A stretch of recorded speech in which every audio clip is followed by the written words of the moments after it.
Hey, what's up mga idol? Magandang araw sa inyo. Welcome back na naman sa ating panibagong video. Ngayong araw, siguradong hindi nga kayo bago sa mga sinusuot na mga sikat na shoe brand ng ating favorite NBA players. Kaya ang pag-uusapan nga natin ngayon ay ang top 5 NBA players na nagkaroon ng kontrata sa mga shoe brand katulad ng Nike, Adidas at Air Jordan. Sino-sino nga ba ang 5 player ang makakabilang sa Team Nike, Team Adidas at syempre sa Team Air Jordan? Alam kong excited na kayong malaman mga idol ang buong detalye nito kung sino-sinong current NBA players ang mga magre-representa ng kinabibilangan nilang shoe brand. Kaya mga idol, tara, samahan nyo ko.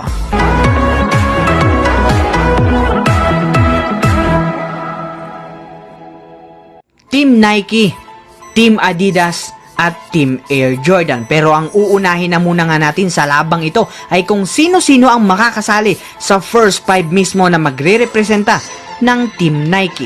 Syempre, di na nga po dyan mawawala si LeBron James na may sariling shoe line at nagkaroon ng lifetime deal sa Nike noong pagtatapos ng 2015 na aabot nga daw ng mahigit sa $1 bilyong.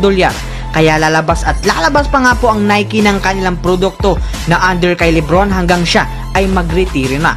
Sa hindi rin nga po nakakaalam, ang unang Nike deal nga po ni LeBron ay umabot ng $90 million sa loob ng 7 taon at ngayon ngang 2019 ay kanyang makukuha ay aabot na ng $32 million sa kanyang kontrata. Makakasama rin nga po ni LeBron sa team ay si Kevin Durant na merong $26 million deal ngayong taon sa Nike.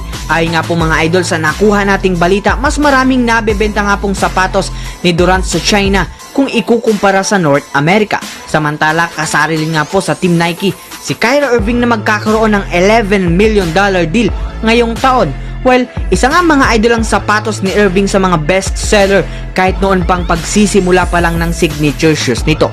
At isa nga po sa mga mabentang sapatos nito ay ang SpongeBob SquarePants version ng kanyang signature shoes.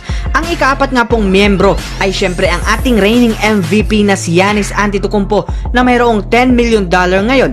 At ang pinakaunang signature shoes nga po niya ay kasisimula pa lamang noong June na pinangalan ng Greek Freak. At huling miyembro nga po ng Team Nike ay walang iba kundi si Paul George ng Los Angeles Clippers. Isunod naman nga natin ang top 5 players rin ng Team Adidas na pinangungunahan ni James Harden na nagkaroon ng contract extension taong 2015 na umaabot ng $200 million sa loob ng 13 years at ngayong taon nga ay makakakuha siya ng $13 million sa kanyang kontrata. Di rin nga po mawawala sa team na ito ang ating 2011 NBA MVP na si Derrick Rose na nagkaroon ng bounce back year last season mula noong nagkaroon siya ng injury noong 2012. Ngunit hindi nga ganoon kainit ang shoe line ni Rose ngayon.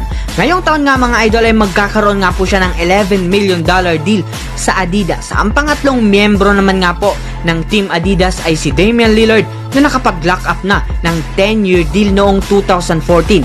2 years pagkatapos niyang madraft ito mga idol ng Portland Trail Blazers.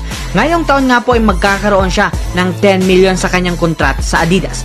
At ang huling dalawang player naman nga mga idol ng Adidas na bagamat walang sariling signature shoes, maganda naman nga po ang kanilang ipinapakita sa NBA. Sila nga po ay walang iba kundi sina John Wall ng Washington Wizards at ang NBA champion na si Kyle Lowry ng Toronto Raptors. Sa parte naman nga po mga idol ng Team Air Jordan, ang 5 miyembro naman nga nila ay sina Russell Westbrook na mayroong $12 million ngayong taon. Si Westbrook nga mga idol ay isang 8th-time All-Star na nag-extend ng kanyang kontrata sa Jordan noong 2017 para sa susunod na 10 taon.